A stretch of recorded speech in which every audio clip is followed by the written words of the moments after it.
আমরা যখন দুঃখ পাই, কষ্ট পাই, তখন আমাদের মন ভারাক্রান্ত হয়ে ওঠে।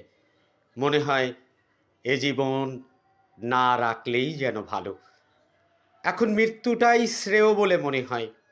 যখন আমরা অবহেলিত হই, দুঃখ পাই, কিন্তু যদি আমরা জানতে পারি, যদি আমরা বুঝতে পারি, তাহলে আমাদের এই দুঃখের মান্যতাগুলো খণ্ড খণ্ড হয়ে যেতে পারে।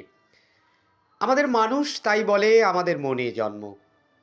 বাবা মার আনন্দে রসবীর্যে বিন্দু আকারে আমাদের সৃষ্টি হয়। মায়ের গর্ভে আমরা 10 মাস থাকি, তারপর আমরা ভূমিষ্ঠ হই।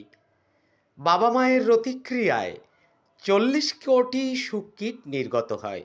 সেই 40 কোটি সুকীট প্রাণপণ দৌড় লাগায় মায়ের গর্ভে জায়গা নেবার জন্যে। তার মধ্যে একটি কীটই জায়গা পায়, কারণ এই ধরিত্রীতে আসতে মায়ের পেটই মাধ্যম।